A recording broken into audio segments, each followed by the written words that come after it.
Olá, tudo bem? Hoje, com a bondade do Senhor, voltando ao assunto casamento, divórcio e recasamento, nós vamos olhar para o profeta Malaquias. Mas antes eu quero dizer para você que quando Zorobabel voltou, né, a primeira turma que voltou da Babilônia, com o governador Zorobabel, descendente de Davi, foi mais ou menos no ano 538 a.C. E aí eles começam, né, reconstruir o templo, estabelece o altar, faz sacrifício, mas por causa de grandes tribulações e aflições, a obra é interrompida, né, e só volta a ser feito 15 a 16 anos depois, né, alguns acreditam que 18 anos depois, porque foi quando Ageu falou, no ano 520 antes de Cristo. E aí eles reconstroem o templo, e o templo está reconstruído, então Esdras chega primeiro, e Esdras chega mais ou menos no ano 458, né? Então você vê que passa um tempo muito grande para quando Esdras chega para restaurar, né, o culto, o sacerdócio, a religião, ele se depara com a liderança corrompida, com casamentos estrangeiros, e eles tomam aquela decisão de mandar as esposas embora com os filhos. E depois, mais tarde, Neemias chega, né, no ano 445, mais ou menos, né, Neemias chega, ah, e ele reconstrói as muralhas, mas tem aquele problema com o povo, e que ele cita Salomão lá em capítulo 13, né, de Neemias. Só que agora Malaquias, ele está falando, né, mais ou menos no ano 400 antes de Cristo. Então, de Zorobabel, com a primeira turma que chegou, né, até Malaquias, você tem uma geração, né, de 100 anos se passaram, mais ou menos, né? De Ageu, 520, para Malaquias, 400, 120 anos, né, de diferença. Alguns acham que Malaquias escreveu 450 antes de Cristo, mas se a data é mais tarde, 400 antes de Cristo, então já passou uma geração, né, de 100 anos, desde que os judeus voltaram da Babilônia e recomeçaram a reconstrução e o término, não só do templo, mas também das muralhas e a restauração, né, da cidade. Eles desejavam, né, morar na cidade, mas nem todo mundo queria, né? Então, porque também não dava para todos morarem lá na cidade. Então, isso tudo estava resolvido, mas quando você já chega em Malaquias, 100 anos depois, eu vou me limitar a 100 anos, desde que a obra do templo foi concretizada, né, por Zorobabel, Ageu, né, Josué, que era o sacerdote daquela época, né, e o povo estava junto, né, depois você lê o profeta Ageu, você vai ver isso.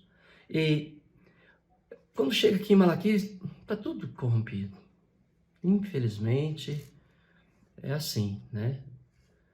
Por isso que temos que estar voltando de tempos em tempos para escrituras, para ver se o que estamos fazendo de fato é a vontade do Senhor, né?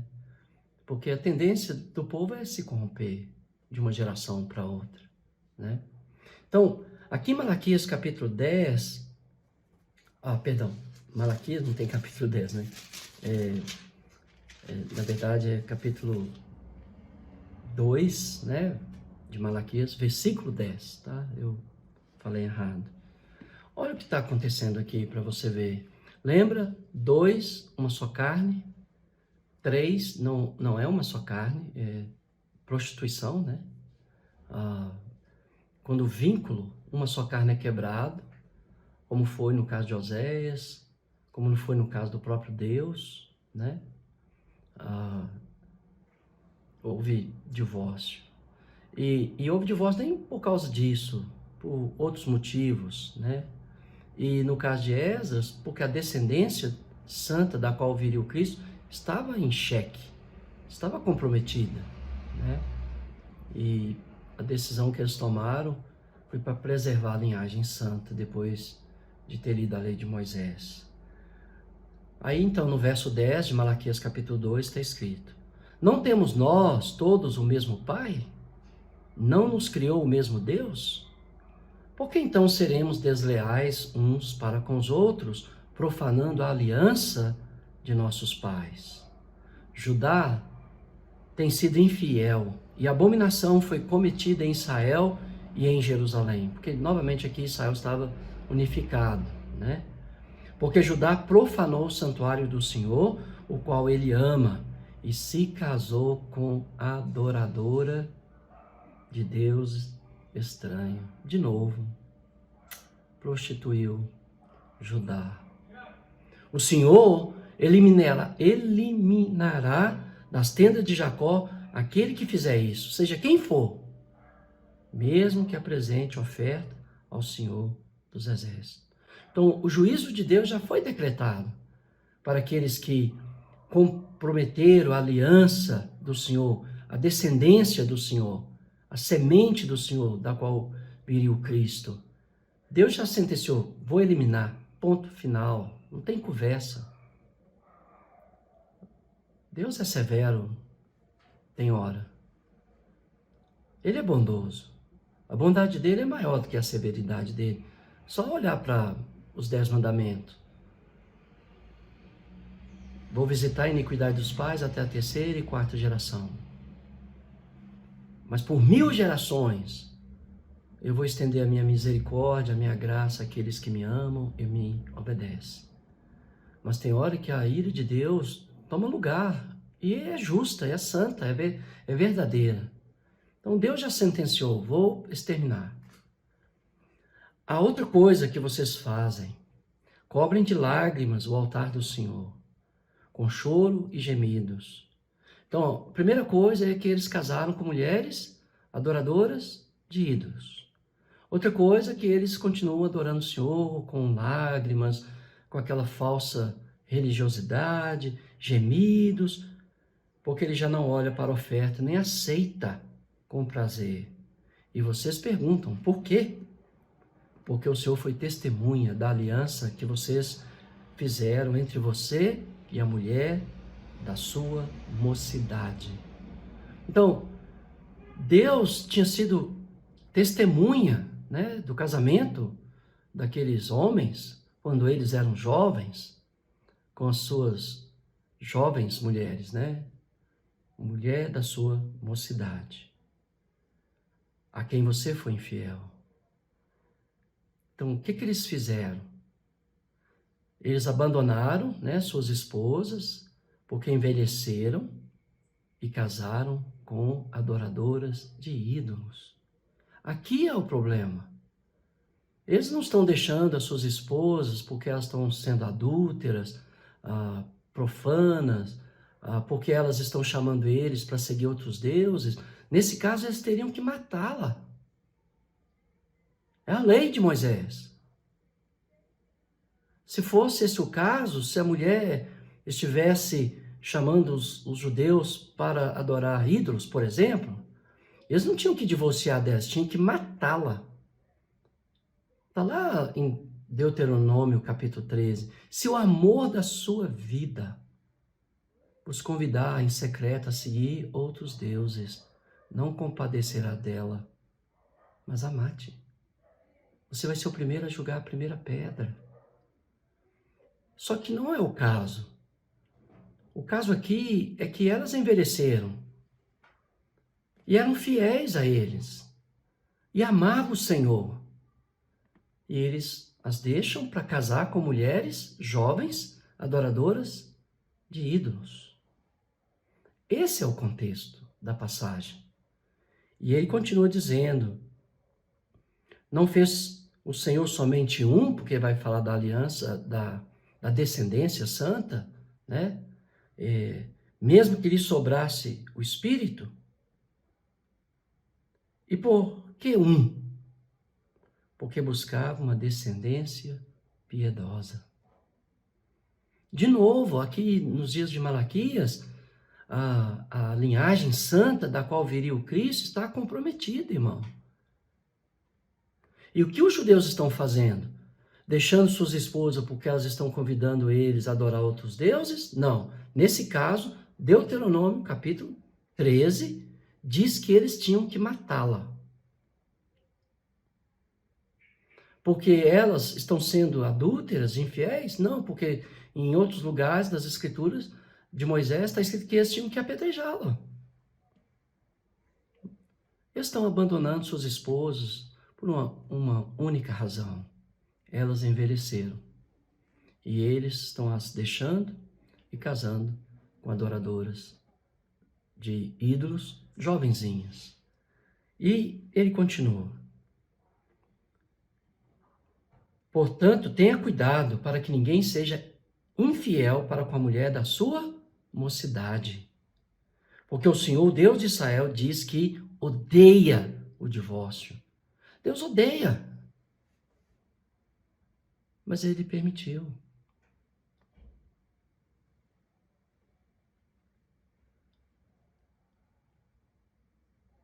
Mas não aqui. Aqui está abominando o que os judeus estão fazendo. É como se os anciãos da igreja de hoje, imagine eu, Baltazar, né, os presbíteros do Alípio, do Centro, Edson Fowler, o Maurício e outros, o Jaime Marques, deixasse as suas esposas só porque elas estão velhas, por mais nada.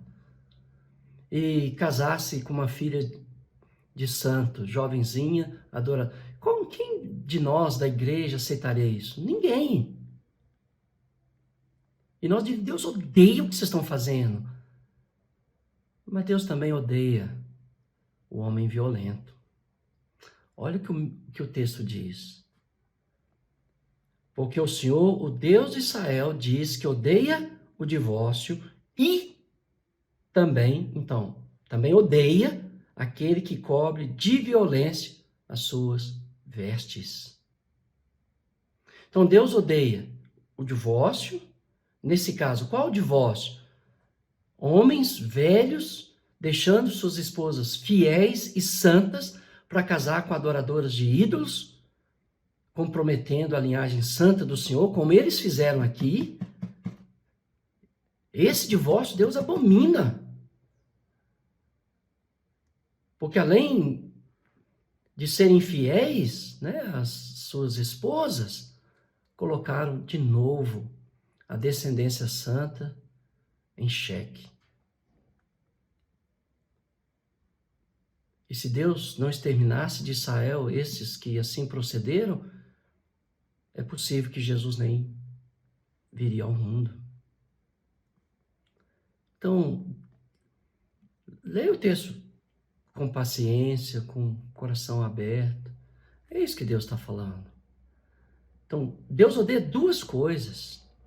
O divórcio, quando? Quando eu deixo a minha esposa porque ela está idosa e caso com uma mulher jovem, adoradora de ídolos, de demônios.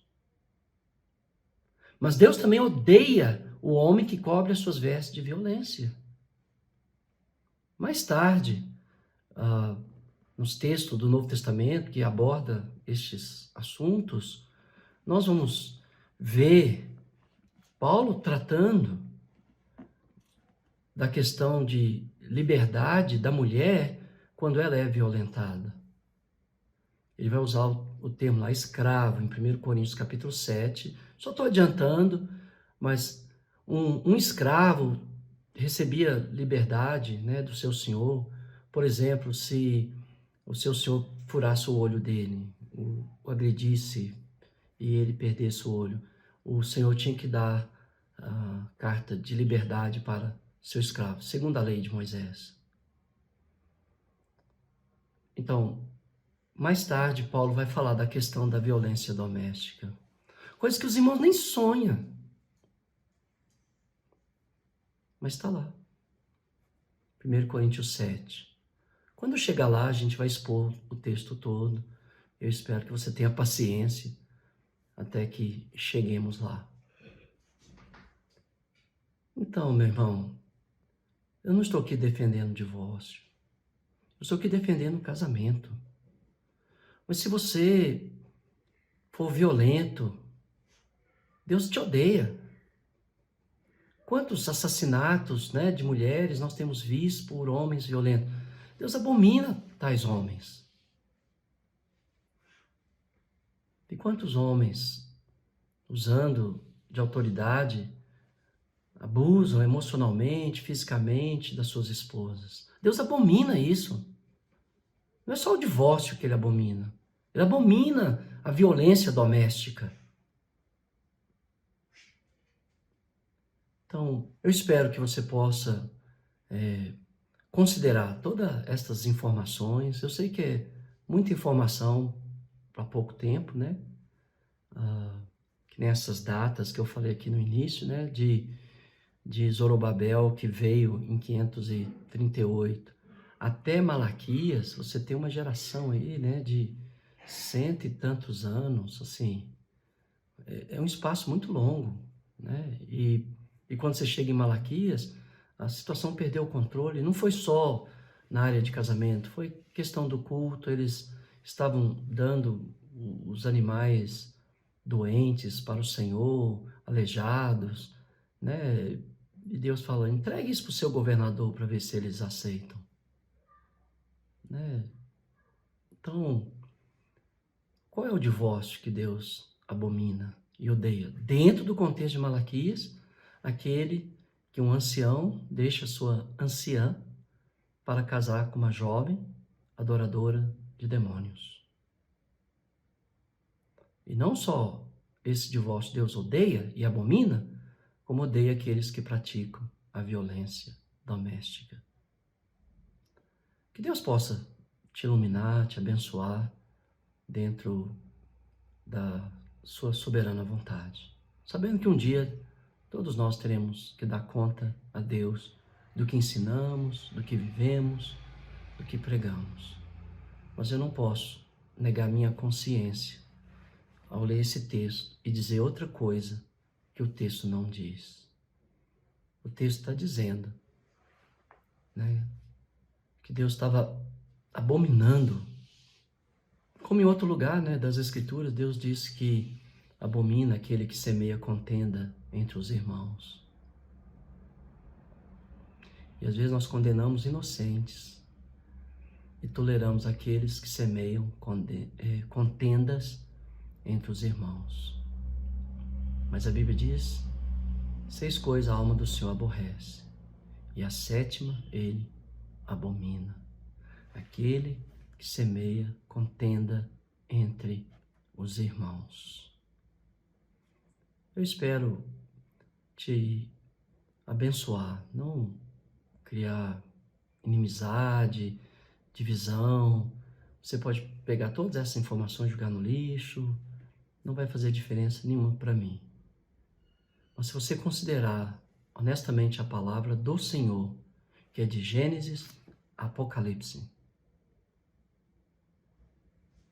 você cita Gênesis para falar da criação, para falar de casamento, mas rejeita Deuteronômio, que há permissão de Deus para o divórcio em alguns casos.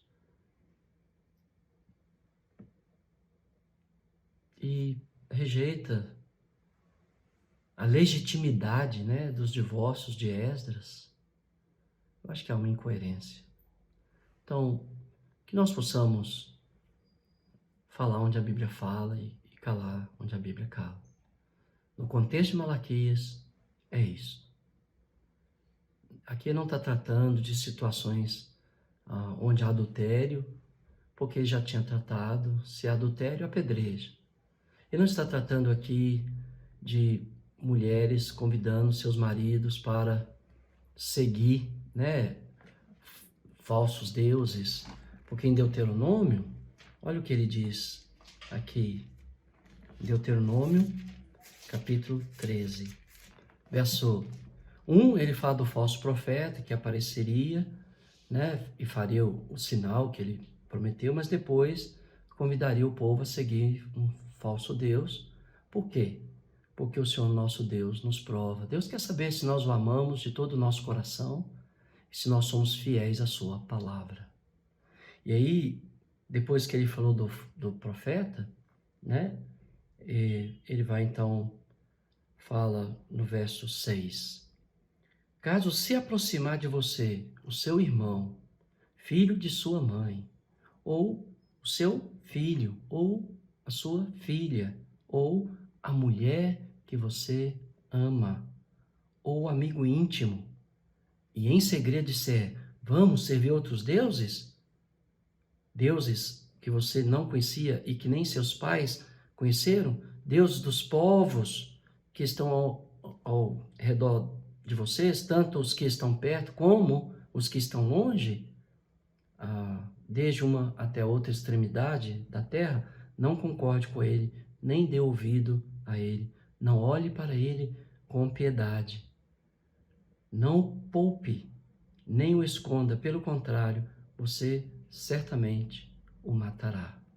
Deuteronômio, capítulo 13. Então, se lá em Malaquias fosse o caso das mulheres estarem chamando seus maridos a seguir outros deuses, eles tinham ordem de Deus para matá-las. Mas não era o caso. Se elas estivessem cometendo adultério, também tem ordem de Deus nas Escrituras para que elas fossem mortas. Junto com o homem, né, que estava cometendo adultério com ela. Também não é o caso lá em Malaquias. O caso lá é porque elas envelheceram. E os anciãos estavam deixando, né, e casando com adoradoras de ídolos. Então, esse é o contexto de Malaquias. Lembrando da semente santa. Irmãos, Jesus não viria se não fosse, né, da semente de Abraão, de Davi, servo do Senhor. Não viria.